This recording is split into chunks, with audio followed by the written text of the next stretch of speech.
ವ್ಯವಹಾರ ಆರಂಭಿಸೋದು ಒಂದು ಜೋಕ್ ಅಲ್ಲ, ಅದು ಕೇವಲ ಅಂಗಡಿ ತೆಗೆಯುವುದಲ್ಲ. ಅದು ಒಂದು ಕುಟುಂಬದ ಭರವಸೆ, ಒಬ್ಬ ಮನುಷ್ಯನ ಧೈರ್ಯ, ಹಣದ ಕೊರತೆ ನಡುವೆ ಹುಟ್ಟಿದ ಕನಸು, ಪ್ರತಿದಿನ ಸೋಲದೆ ಬದುಕೋ ಹೋರಾಟ. ಜನ ಇಂದು ಕಾಣೋದು ಈ ಅಂಗಡಿ, ಆದ್ರೆ ಈ ಅಂಗಡಿಯ ಹಿಂದೆ ಇರೋ ನೋವು, ಭಯ, ಸಾಲ, ತ್ಯಾಗ ಮತ್ತು ಧೈರ್ಯ ಎಲ್ರಿಗೂ ಕಾಣುವುದಿಲ್ಲ. ಇದು Guru Raghavendra juice and condiments ಕತೆ. ನಮಸ್ಕಾರ ಗೆಳೆಯರೇ, welcome to the loan doctor show. So ಈ ಲೋನ್ ಡಾಕ್ಟರ್ ಶೋ ಏನಿದೆ ಅಂದರೆ, ಒಂದು ನಮ್ಮ ಸಣ್ಣ ಪುಟ್ಟ ವ್ಯಾಪಾರಸ್ಥರು ತಮ್ಮ ಬಿಸ್ನೆಸ್ಸನ್ನು ಯಾವ ಥರ ಮಾಡ್ತಾರೆ, ಅದರಿಂದ ಅವ್ರು ಯಾವ ಥರ ಬೆಳೀತಾರೆ, ಮತ್ತು ಅದರಿಂದ ಹೊಸ ವ್ಯಾಪಾರ ಮಾಡೋರಿಗೆ ಯಾವ ಥರ ಒಂದು ಕಲಿಬೇಕು ಅನ್ನೋದನ್ನು ಇವತ್ತು ತೋರಿಸ್ತಾ ಇದ್ದೀವಿ. ಸೊ ಒನ್ಸ್ ಅಗೇನ್ ನಮಸ್ಕಾರ. ಸೊ ಇವತ್ತು ನಾವು ಬಂದಿದ್ದು ಗುರು ರಾಘವೇಂದ್ರ ಜ್ಯೂಸ್ ಸೆಂಟರ್ ಮತ್ತು ಕಾಂಡಿಮೆಂಟ್ಸ್ಗೆ. ಸೊ ಇವತ್ತು ನಾವು ಇದನ್ನು ನೋಡೋಣ, ಜ್ಯೂಸ್ ಸೆಂಟರ್ ಯಾವ ಥರ ಆಗುತ್ತೆ, ಯಾವ ಥರ ವರ್ಕ್ ಆಗುತ್ತೆ ಅಂತ. ಯಶಸ್ಸು ಎಂದಿಗೂ ದೊಡ್ಡದಾಗಿ ಆರಂಭ ಆಗಲ್ಲ. ಕೆಲವೊಮ್ಮೆ ಅದು ಒಂದು ಚಿಕ್ಕ ಕೌಂಟರ್ ನಿಂದ ಶುರುವಾಗುತ್ತೆ, ಒಂದು ಮಿಕ್ಸರ್ನ ಶಬ್ದದಿಂದ ಶುರುವಾಗುತ್ತೆ, ಒಬ್ಬ ಕಸ್ಟಮರ್ ಚೆನ್ನಾಗಿದೆ ಅಂತ ಹೇಳಿದ ಕ್ಷಣದಿಂದ ಶುರುವಾಗುತ್ತೆ. ನಮಸ್ಕಾರಮ್ಮ, ನಿಮ್ಮ ಹೆಸರು? ರೇಣುಕಾ ಅಂತಾನೆ. ಓಕೆ, ಈ ಕಾಂಡಿಮೆಂಟ್ ಶಾಪು ಜ್ಯೂಸ್ ಸೆಂಟರ್ ಇದೇ ಮಾಡಬೇಕಂತ ನಿಮ್ಗೆ ಹೇಗೆ ಐಡಿಯಾ ಬಂತು? ನಮಗೆ ಸರ್ ಇದರಿಂದ ಒಂದು ಸ್ವಲ್ಪ ಆದಾಯ ಇರುತ್ತೆ, ಇದು ಕಷ್ಟಗಳು ಕಳೆಯುತ್ತೆ ಅಂದ್ಬಿಟ್ಟು ನಮ್ಮ ಮಗ ಇದಕ್ಕೆ ಐಡಿಯಾ ಕೊಟ್ಟು ಅವರೇ ಓಪನ್ ಮಾಡಿದ್ರು ಸರ್. ಬೇರೆ ಕಡೆ ಕೆಲ್ಸಕ್ಕೆ ಹೋಗ್ತಿದ್ರು, ಕಷ್ಟ ಆಗುತ್ತೆ ಅಂದ್ಬಿಟ್ಟು ಇಬ್ರು ಮಾಡ್ತಾ ಇದೀವಿ. ಮಗ ಮತ್ತೆ ನಾವು ಇಬ್ರು ಸೇರ್ಸ್ ಮಾಡ್ತೀವಿ. ಓಕೆ, ಬೆಳಿಗ್ಗೆ ಎಷ್ಟು ಗಂಟೆ ತೆಗಿತಾರ ಅಂಗಡಿ? ಬೆಳಗ್ಗೆ 5:30 6 ಗಂಟೆ ಸರ್. 5:30 ಗಂಟೆಗೆ? 6 ಗಂಟೆ 6 ಕಾಲು. ಸರ್ ರಾತ್ರಿ ಎಷ್ಟು ಗಂಟೆ ತನಕ ಇರುತ್ತೆ? ರಾತ್ರಿ 9:30 ಸರ್. ಹೌದಾ? ಸೊ ಇದನ್ನ ನೀವು ಹಾಕ್ಬೇಕಾದ್ರೆ ಜನ ಯಾರು ಬೈದಿಲ್ವಾ? ಇದೆಲ್ಲ ಆಗಂಗಿಲ್ಲ ಮಾಡಂಗಿಲ್ಲ ಯಾಕೆ ಮಾಡ್ತೀರ ಅಂತ ಬೈದಿರ ಏನಾದ್ರು ಹೇಳಿಲ್ವಾ? ಏನೋ ಅಂದಿಲ್ಲ ಸರ್, ಜನಗಳೇನು ಇದು ಮಾಡ್ಕೊಂಡಿಲ್ಲ. ಒಟ್ನಲ್ಲಿ ಅವ್ರು ಏನಾರ ಅನ್ಕೊಂಡು ನಾವು ಮಾಡಬೇಕು, ಕಷ್ಟಪಟ್ಟು ಮಾಡಬೇಕು, ಮುಂದೆ ನುಗ್ಬೇಕು, ಅದರಿಂದ ನಾವು ಮೇಲೆ ಇದಾಗಬೇಕು ಅಂತ ಅಂದ್ಬಿಟ್ಟು ಛಲ ಇತ್ತು ಸರ್. ಒಂದ್ ದಿವಸ ಕಡಿಮೆ ಆಗ್ಬೋದು, ಒಂದ್ ದಿವಸ ಹೆಚ್ಚಾಗ್ಬೋದು ವ್ಯಾಪಾರದಲ್ಲಿ, ಅದರಿಂದ ಮುಂದೆ ನಮ್ಗೆ ಸಹಾಯ ಆಗುತ್ತೆ ಅಂತ ಅಂದ್ಬಿಟ್ಟು ನಾವು ಮುಂದೆ ಇದು ಮಾಡ್ತೀವಿ. ನೀವು ಸ್ಟಾರ್ಟ್ ಮಾಡಿದಾಗಿಂದ ಸೊ ಎಷ್ಟು ದಿವಸದಲ್ಲಿ ನಿಮ್ಗೆ ಪಿಕಪ್ ಆಯ್ತು ಬಿಸ್ನೆಸ್? ಸರ್ 1 ತಿಂಗಳು 2 ತಿಂಗಳು ಒಂದ್ ಸ್ವಲ್ಪ ಇದಿತ್ತು ಸರ್, ಡಲ್ ಇತ್ತು, ಮತ್ತೆ ಅದು ನಮ್ಗೆ ಇಂಪ್ರೂವ್ಮೆಂಟ್ ಆಯ್ತು sir. Okay okay okay okay okay. So initially ಎಷ್ಟು ಬಂಡವಾಳ ಹಾಕಿದ್ರಾ? ಇನಿಷಿಯಲಿ 2.5 ಲಕ್ಷ ಹಾಕಿದೀವಿ ಸರ್ ಇದಕ್ಕೆ. ಓಕೆ ಓಕೆ, 2.5 ಲಕ್ಷ ಹಾಕಿದೀವಿ. ಅದರಿಂದ ಇದು ಮಾಡ್ಕೊಂಡು ಬಾಡಿಗೆ ಕಟ್ಕೊಂಡು ಮತ್ತೆ ಇದು ಮಾಡ್ಕೊಂಡು ಹೋಗ್ತಾ ಇದೀವಿ ಸರ್. ಒಬ್ಬ ಉದ್ಯಮಿ ಬಿಸ್ನೆಸ್ ಓಪನ್ ಮಾಡಿದ ದಿನದಿಂದಲೇ ಪ್ರಾಫಿಟ್ ಬರಲ್ಲ. ಮೊದಲು ಟೆನ್ಷನ್ ಬರುತ್ತೆ, ನಂತರ ರೆಸ್ಪಾನ್ಸಿಬಿಲಿಟಿ ಬರುತ್ತೆ, ಆಮೇಲೆ ಡಿಸಿಪ್ಲಿನ್. ಆ ಡಿಸಿಪ್ಲಿನ್ ಇಂದ ಮಾತ್ರ ಬರೋದು ಗ್ರೋತ್. ಫ್ರೆಂಡ್ಸ್, ಇವಾಗ ಇವರ ಆ ಧೈರ್ಯ ಇದೆಯಲ್ಲ, ಆ ಧೈರ್ಯದಿಂದನೇ ಇವಾಗ ಒಂದು ಲೆವೆಲ್ಗೆ ಬರಕ್ಕೆ ಶುರು ಆಯಿತು. ಮತ್ತು ಇವರು ಮತ್ತು ಮಗ ಇಬ್ಬರು ಸೇರಿಸ್ಕೊಂಡು ಮಾಡ್ತಾರೆ. ಸೊ ಬೆಳಗ್ಗೆ 5:30 ನಿಂತ್ಕೊಂಡು ರಾತ್ರಿ 11 ಗಂಟೆ ಕೆಲಸ ಮಾಡೋದು ಇದೊಂದು ದೊಡ್ಡ ಕೆಲಸನೇ. ಮತ್ತು ಇಲ್ಲಿ ನಾವು ಸರ್ಕಾರ ಇದ್ರ ಪ್ರಕಾರ ನೋಡಬೇಕಾದ್ರೆ ಈ ಬಿಸ್ನೆಸ್ಗೆ ಇವರು ಕಾಂಡಿಮೆಂಟ್ಸ್ ಹಾಕೋಕ್ಕೆ ಸ್ಟಾರ್ಟಿಂಗಲ್ಲೇ ಹಾಕಬೇಕಾದ್ರೆ ಇವ್ರಿಗೆ ಮುದ್ರಾ ಲೋನ್ ತೊಗೋಬೋದು. ಮತ್ತು ಇವಾಗ ಆಲ್ರೆಡಿ ಬಿಸ್ನೆಸ್ ಸ್ಟಾರ್ಟ್ ಮಾಡಿದ್ದಾರೆ, ಇವಾಗ ಕೂಡ ಮುದ್ರಾ ಲೋನ್ ತೊಗೋಬೋದು. ಬಟ್ ಇವ್ರು ಸಬ್ಸಿಡಿ ಬೇಕು ಅಂತಂದರೆ ಇವರಿಗೆ PMHP ಸ್ಕೀಮಲ್ಲಿ ಹೊಸ ಅಪ್ಲಿಕೇಶನ್ಸ್, ಇವಾಗ ನೀವು ಯಾರಾದರೂ ಹೊಸದು ಅಂಗಡಿ ಮಾಡಬೇಕಾದ್ರೆ ಇದಕ್ಕೆ ನಿಮಗೆ ಸಬ್ಸಿಡಿ ಸಿಗುತ್ತೆ. ಸೊ ಇದರಲ್ಲಿ ಈ ಕಾಂಡಿಮೆಂಟ್ ಶಾಪು ಜ್ಯೂಸ್ ಶಾಪು ಇದು ಮಾಡೋಕ್ಕೆ ನೀವು ಅಪ್ ಟು 20 ಲಕ್ಷ ಲೋನ್ ತೊಗೋಬೋದು ಇದಕ್ಕೆ. ಮತ್ತು ಇಲ್ಲಿ ನೋಡಿ, ನಾನು ಇವಾಗ ಸರ್ಕಾರ ನಿಮ್ಗೂ ಹೇಳ್ತೀನಿ, ಇಲ್ಲಿ ಸರ್ಕಾರದವ್ರು ಏನು ಮಾಡ್ತಾರೆ, ಇಲ್ಲಿ ಇವರು ದುಡಿತಾರೆ ಮತ್ತು ಒಂದು ಇಬ್ಬರನ್ನ ಹಿಡಿತಾರೆ. ಸೊ ಅದರ ಸಲುವಾಗಿ, ಯಾಕಂದರೆ ಇವರು ಒಂದು ಇಬ್ಬರನ್ನ ಎಂಪ್ಲಾಯ್ಮೆಂಟ್ ಜನರೇಟ್ ಮಾಡ್ತಿದ್ದಾರೆ. ಸೊ ಆ ಎಂಪ್ಲಾಯ್ಮೆಂಟ್ ಜನರೇಟ್ ಮಾಡೋ ಸಲುವಾಗಿ ಸರ್ಕಾರ ಇವ್ರಿಗೆ ಸಬ್ಸಿಡಿ ಕೊಡ್ತಾ ಇದೆ. ಸೊ ಇವ್ರು ಸರ್ಕಾರ ಸಬ್ಸಿಡಿ ಕೊಡ್ತಾ ಇದ್ದಾರೆ. ಬಟ್ ಅದರ ಜೊತೆಗೆ ಇಲ್ಲಿ ಬ್ಯಾಂಕ್ ಏನು ನೋಡ್ತಾರೆ ಅಂತಂದರೆ, ಫಸ್ಟ್ ಇವರು ತಗೊಳ್ಳೋದು ಫಸ್ಟ್ ಇಲ್ಲಿ ಕೌಂಟರ್ ಏನಾಗಿದೆ, ಓಕೆ, ಫ್ರಿಡ್ಜ್ ಎಷ್ಟಿದೆ, ಟೋಟಲಿ ಕಿಚನ್ ಇಕ್ವಿಪ್ಮೆಂಟ್ಸು ಮತ್ತು ಓವನ್ನು.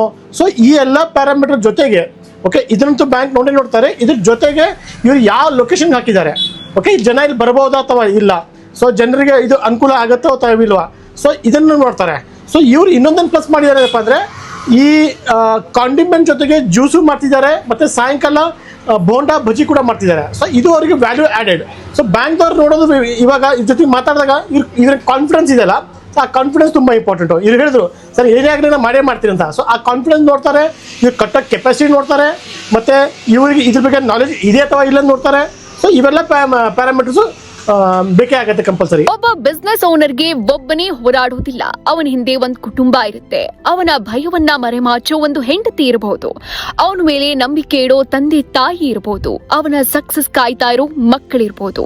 ಅದಕ್ಕೆ ಬಿಸ್ನೆಸ್ ಅಂದ್ರೆ ಕೇವಲ ಇನ್ಕಮ್ ಅಲ್ಲ, ಫ್ಯಾಮಿಲಿ ಡ್ರೀಮ್. ಡಾಕ್ಯುಮೆಂಟೇಶನ್ ಅಂದ್ರೆ ಕೇವಲ ಪೇಪರ್ ಅಲ್ಲ, ಅದು ಬ್ಯಾಂಕ್ಗೆ ಕಾನ್ಫಿಡೆನ್ಸ್, ಗವರ್ಮೆಂಟ್ಗೆ ಕಾಂಪ್ಲಿಯನ್ಸ್, ಎಂಟರ್ಪ್ರಿನರ್ಗೆ ಫ್ಯೂಚರ್ ಗ್ರೋತ್ ಫೌಂಡೇಶನ್. ಸಣ್ಣ ಬಿಸ್ನೆಸ್ ನ ದೊಡ್ಡ strength daily cash flow.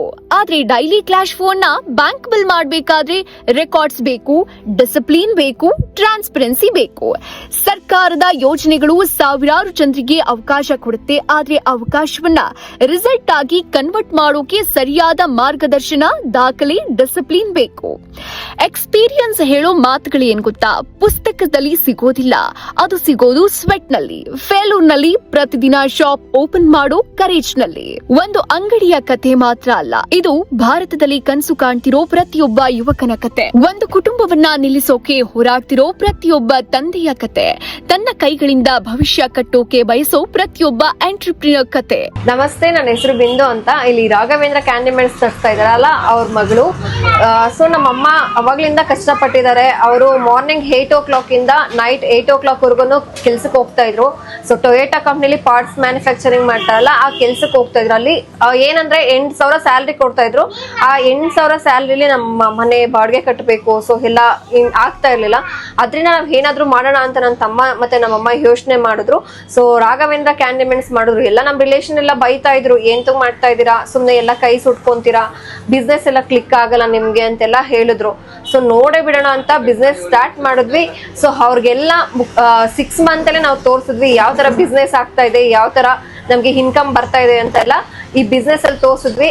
So ತುಂಬಾ ಚೆನ್ನಾಗಿ ಕ್ಲಿಕ್ ಆಗ್ತಾ ಇದೆ ಕ್ಯಾಂಡಿಮೆಂಟ್ಸ್. ಫ್ರೆಂಡ್ಸ್, ಇಲ್ಲಿ ನೋಡಿ, ಇದು ಹಾಕೋದಕ್ಕಿಂತ ಮುಂಚೆ ಇಲ್ಲಿ ಫುಡ್ ಲೈಸೆನ್ಸ್ ಕೂಡ ತಗೋಬೇಕಾಗತ್ತೆ, ಇದು ಮ್ಯಾಂಡೇಟರಿ ಇದೆ. ಮತ್ತು ಈ ಬಿಸ್ನೆಸ್ ನಡೆಸಬೇಕಾದ್ರೆ ಉದ್ಯಮ ಬೇಕಾಗತ್ತೆ, ಈ ಬಿಸ್ನೆಸ್ ನಡೆಸಬೇಕಾದ್ರೆ ನಮಗೆ ರೆಂಟಲ್ ಅಗ್ರಿಮೆಂಟು ಬೇಕಾಗತ್ತೆ, ಈ ಬಿಸ್ನೆಸ್ ನಡೆಸಬೇಕಾದ್ರೆ ನಮಗೆ ಇಲ್ಲಿ ಕಂಪಲ್ಸರಿ ಮುನ್ಸಿಪಾಲಿಟಿ ಲೈಸೆನ್ಸು ತಗೋಬೇಕಾಗತ್ತೆ, ಅದಕ್ಕೆ BBMP ಲೈಸೆನ್ಸ್ ಅಂತಾರೆ. ಸೊ ಇವೆಲ್ಲ ಡಾಕ್ಯುಮೆಂಟ್ಸ್ ಇರೋದ್ರಿಂದ ನಾವೊಂದು ಪ್ರಾಪರ್ ಬಿಸ್ನೆಸ್ ನಡೆಸ್ಬೋದು. ಓಕೆ, ಇವೆಲ್ಲ ಡಾಕ್ಯುಮೆಂಟ್ ಇರೋದ್ರಿಂದ ಬ್ಯಾಂಕ್ ಕೂಡ ನಿಮ್ಗೆ ಈಸಿಯಾಗಿ ಲೋನ್ ಕೊಡುತ್ತೆ. ನಾವು ಬಿಸ್ನೆಸ್ ಮಾಡ್ತೀವಿ ಅನ್ನೋ ಕಡೆ ಏನೂ ಇಲ್ಲ ಅಂತಂದರೆ ಬ್ಯಾಂಕ್ದವ್ರು ನಂಬಂಗಿಲ್ಲ. So food licence, trade licence, okay, even GST ಬೇಕಾದ್ರೆ GST ಕೂಡ ಕೇಳಿದ್ರೆ ಅದು ಕೂಡ ಮಾಡ್ಬೋದು. ಬಟ್ GSTಗೆ ಲಿಮಿಟ್ ಇದೆ. ಸೊ ಒಂದು 20 ಲಕ್ಷ ಆಗಿದ ಮೇಲೆ ಟರ್ನ್ ಮೀರಿದ್ರೆ 1 ವರ್ಷಕ್ಕೆ ಅವ್ರನ್ನ GST ತೊಗೋಬೇಕಾಗತ್ತೆ.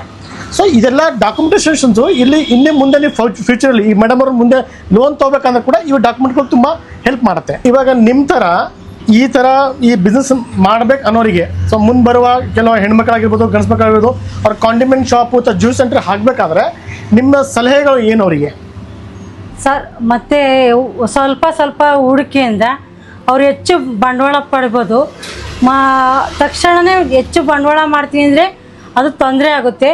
ಮೊದಲು ವ್ಯಾಪಾರದಲ್ಲಿ ಅದು ಹೆಂಗಾಗುತ್ತೆ, ಉಳಿಸ್ಬೋದಾ, ಅದರಿಂದ ಒಂದು ಸ್ವಲ್ಪ ಉಳಿಸಿ ಅದರಿಂದ ಇನ್ನೊಂದು ಸ್ವಲ್ಪ ಇಂಪ್ರೂವ್ಮೆಂಟ್ ಮಾಡ್ಕೋಬೇಕು.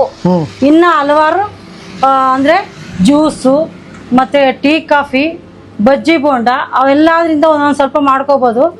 ಆದರೆ ಒಂದೇ ಮಾಡ್ತೀನಿ ಅಂದರೆ ಕಾಫಿ ಟೀನೇ ಮಾಡಿದ್ರೆ ಪರವಾಗಿಲ್ಲ. ಈ ಬಿಸ್ಕೆಟು ಅದರಿಂದ ಎಲ್ಲ ಒಂದು ಸ್ವಲ್ಪ ಕಡಿಮೆ ಇರುತ್ತೆ ಹೊರತು ಬಂಡವಾಳ ಅದರಲ್ಲಿ ಹೆಚ್ಚು ಬರೋದಿಲ್ಲ. ಟೀ, ಕಾಫಿ ಮತ್ತು ಜ್ಯೂಸು, ಬಜ್ಜಿ, ಬೋಂಡಿಂದ ಒಂದು ಸ್ವಲ್ಪ ಹೂಡಿಕೆ ಆಗ್ಬೋದು. ನಾವು ಬಿಸ್ಕೆಟು, ಚಾಕ್ಲೇಟ್ ಅದರಿಂದ ಒಂದು ಸ್ವಲ್ಪ ಒಂದು ಪೈಸಾ 50 ಪೈಸೆ ಉಳಿಸ್ಬೋದು ಅಷ್ಟೇ, ಹೆಚ್ಚಿಗೆ ಉಳ್ಸೋಕ್ಕಾಗೋದಿಲ್ಲ. ಅಂದರೆ ಟೀ, ಕಾಫಿ ಮತ್ತು ಜ್ಯೂಸು ಅದರಿಂದ ಉಳಿಸ್ಬೋದು ಒಂದು ಸ್ವಲ್ಪ ಅಂತ ಹೇಳ್ತೀನಿ ಸರ್. ಬಜ್ಜಿ ಬೋಂಡದಿಂದ ಉಳಿಸ್ಬೋದು. ಅಂದರೆ ಬಿಸ್ಕೆಟು, ಚಾಕ್ಲೇಟಿಂದ ಅದರಲ್ಲಿ 5 ಪೈಸಾ ಸಿಕ್ಕುತ್ತೆ ಅಷ್ಟೇ. ಇದರಲ್ಲಿ ಟೀ, ಕಾಫಿಯಿಂದ 2 ರೂಪಾಯಿ 3 ರೂಪಾಯಿ ಒಂದೊಂದು ಇದಕ್ಕೆ ಸಿಗುತ್ತೆ ಸರ್. ಅದರಿಂದ ಬಂಡವಾಳ ತೊಗೋಬೋದು. ಬಂಡವಾಳ ಹಾಕಿದ ತಕ್ಕನಾಗಿ ಬಂಡವಾಳ ಬರುತ್ತೆ ಸರ್. ಇದರಿಂದ ಯಾವುದ್ರಲ್ಲಿ ಗುಟ್ಕಾಯಿ ಇದರಲ್ಲೆಲ್ಲ 50 ಪೈಸಾ ಅಷ್ಟೇ ಸರ್ ಸಿಗೋದು. ಇದರಲ್ಲಿ ನಾವು ಆದಾಯ ಮಾಡ್ಬೋದು. ಮುಂದೆ ಮಾಡೋರು ಅಷ್ಟೇ, ಒಂದಲ್ಲ ಅಂದರೆ 2ಕ್ಕೆ ಅದನ್ನ ಹೊಸಸಿ ಹೂಡಿಕೆ ಮಾಡಿಕೊಂಡು ಇನ್ನೊಂದು ಅದರಿಂದ ಬಂಡವಾಳ ತಗೋಬೋದು. ಒಂದೇ ನಂಬ್ಕೊಂಡು ಇದ್ರೆ ಆಗಲ್ಲ. ಬಜ್ಜಿ, ಬೋಂಡ ಮತ್ತು ಟೀ, ಕಾಫಿ ಚೆನ್ನಾಗಿ ಇದು ಮಾಡಿಕೊಟ್ರೆ ಜನಗಳಿಂದ ಅದು ಬಜ್ಜಿ, ಬೋಂಡ ಹಾಕ್ಕೊಂಡು ಅದರಿಂದ ಇನ್ನೊಂದು ಸ್ವಲ್ಪ ಹೆಚ್ಚಿಗೆ ಬಂಡವಾಳ ಮಾಡ್ಕೋಬೋದು. ಆ ಥರ ನಾವು ಮಾಡಿಕೊಂಡು ಇಂಪ್ರೂವ್ಮೆಂಟ್ ಆಗಿದ್ದೀವಿ. ಓಕೆ ಫ್ರೆಂಡ್ಸ್, ಇವಾಗ ನೋಡಿದ್ರಲ್ಲ, ಇವರ ಅಂಗಡಿ ಚಿಕ್ಕದಾದರೂ ಕೂಡ ಇವರ ಮನಸ್ಸು ದೊಡ್ಡದಿದೆ. ಓಕೆ, ಇವ್ರು ಮಾಡೋ ಪ್ಲ್ಯಾನ್ ದೊಡ್ಡದಿದೆ. ಇವ್ರು ಮಾಡುವ ಒಂದು ನಾನು ಮಾಡ್ತೀನಿ ಅನ್ನೋ ಇದೆಯಲ್ಲ, ಆ ಧೈರ್ಯ ಇರೋದ್ರಿಂದ ಇವ್ರು ಇಂಥದ್ದೊಂದು 4 ಅಂಗಡಿ ಮಾಡ್ಬೋದು, ಮತ್ತು ಮೇಲೆ ಒಂದು 10 ಅಂಗಡಿ ಮಾಡ್ಬೋದು. ಇಂಥ ಬಿಸ್ನೆಸ್ ಮಾಡೋರಿಗೆ ಓಕೆ ಸರ್ಕಾರವು ಸಪೋರ್ಟ್ ಮಾಡ್ತಾ ಇದೆ, ಬ್ಯಾಂಕು ಅದಕ್ಕೆ ಕೊಡುತ್ತೆ. ಬಟ್ ಬ್ಯಾಂಕ್ದವರು ಕೂಡ ನಿಮಗೆ ಕಣ್ಣು ಮುಚ್ಚಿ ಲೋನ್ ಕೊಡೋಂಗಿಲ್ಲ. ನಿಮ್ಮ ಕಡೆ ಪ್ರಾಪರ್ ಪ್ಲ್ಯಾನು, ನಿಮ್ಮ ಪ್ರಾಪರ್ ಲೊಕೇಶನ್ ಎಲ್ಲಿ ಹಾಕ್ತೀರಾ, ನಿಮ್ಗೆ ಅದರ ಬಗ್ಗೆ ಏನು ನಾಲೆಜ್ ಇದೆ, ಸೊ ಎಲ್ಲನೂ ಇಂಪಾರ್ಟೆಂಟ್ ಆಗುತ್ತೆ. ಸೊ ಮುಂದೆ ನಿಮ್ಗೆ ಯಾರೇ ಮಾಡಬೇಕಾದ್ರೂ ಕೂಡ ಸೊ ನಮ್ಮ ಲೋನ್ ಡಾಕ್ಟರ್ ಆ್ಯಪನ್ನು ನೀವು ಡೌನ್ಲೋಡ್ ಮಾಡ್ಕೊಳ್ಳಿ. ಈ ಥರ ಸ್ಟೋರಿ ಜೊತೆಗೆ ಮತ್ತೆ ನಾವು ಮುಂದೆ ಬರ್ತಾ ಇರ್ತೀವಿ, ಮತ್ತು ನಿಮಗೆ ಹೊಸ ಸ್ಟೋರಿನ ಹೇಳ್ತೀವಿ, ಮತ್ತು ಯಾವ ವ್ಯಾಪಾರಿಗೆ ಯಾವ ಗೌರ್ಮೆಂಟ್ ಸ್ಕೀಮ್ ಸಪೋರ್ಟ್ ಆಗುತ್ತೆ, ಮತ್ತು ಬ್ಯಾಂಕ್ದವ್ರು ಯಾವ ಆ್ಯಂಗಲಿಂದ ನಿಮಗೆ ನೋಡ್ತಾರೆ. ಸೊ ಇದ್ರ ಬಗ್ಗೆ ಮತ್ತೆ ನಾವು ಮೀಟ್ ಆಗೋಣ. Thank you.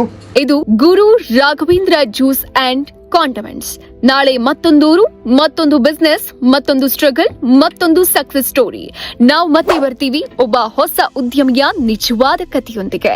ಇದು the loan doctor show, real stories, real business, real growth.